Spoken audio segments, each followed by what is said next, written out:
بەخوا بێئەدەبی برا بۆ تۆ واو کردووە بۆ تۆ لە پێشا واو کرد ماکوان برا تۆ بیان ڕوت کردووی ئەزمونت تێ ئێمە بەسا ماکوان بەڵێ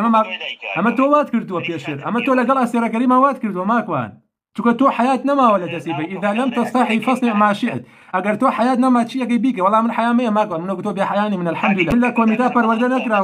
لە کۆمیتا پەروەردە نەکراوم ماکوان من نازانی فاتحە برانە ڕۆ مناڵێک بێنە لە تۆ باشتری خوێنێتەوە ئاوە بانگوازی دینەکەی توخوا عیب ناکەی ماکوان ها باشە توخوا ئەوە مەدینە یا میدینە بە کەسرە ها ماکوان باشە ماکوان بەس جنێوە مەدە کاک جنێوم باشە بەس بۆ ئیشی خۆتە ئێوە تۆ کردوتە من نایکە ماکوان من حیامەیە وەکو تۆ بێ حیانیم باشە جنێوە مەدە بۆچی بلۆکۆ کردوم بۆچی ترسی بلۆکم کەی يعني لا تشي ترسي اي بو بلوكو كردوم لا هردو واتسابك لا سر دمي خو جوان والله من واد بينالي ماكو شكا تو خوش كد بريزه وكزانك بريزه خود زاني قواد يعني شي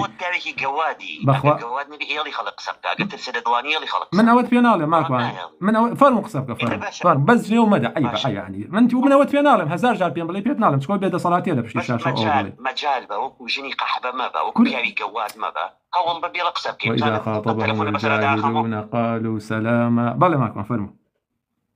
باشا تو ادري بقي بشي لقل منا والله ماكو من اموي باذن باش من يا جواد ما با نموت وجواد الله مو جني قحبه ما با كل اوش انا عيبه ماكو من جنون نالجو اقدر عيبه والله اوش بخون هرو نابه انا اوش انا عيبه والله عيبه او يوم قلت بس جنيه ومات باش فاهم او كاك فاهم او يقدر قد دني كل من البياو ماكو من تو بيري في بياواتيك او جنيه ودا كل ماكو والله كسب بدس ناقه بيراجلين تو نبي برزان روشتو تشيبكن كاك لو سكترتو ما تستوتو بس قد بو اقرب بوصه ماكو ده فرم قصبك جنيه ومدى بادبي ما دقيق قصبك بخواد بأدب أما يجوازي إما أوان أما لم جنيه ومدى قصبك بس جنيه ومدى جنيه ومدى ودقيق قصبك ماكو باش أو دقيق بوس بلا روتو يا ناس والله ماكو أنا ناس تو أزمنتي لقال يا أنا بخوا من ناس ماكو بيروزي خود بيعربي شو كهاوري لسرديني هاوريكيتي وبوتوي أو مشرك بيتو ماكو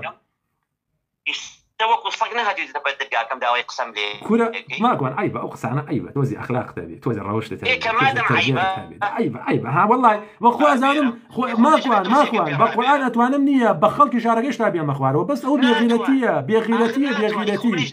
أخذ من كاتك يعني من مستواي خلنا ما أسيتو والله من خان شخصياته من برا من لكم متى قولنا أبو ما أقول تقول أنا أكون متى كتير قول أبوي بويدا مو بيس عيب يعني كسر تلفوني كذي بريز وجواني برا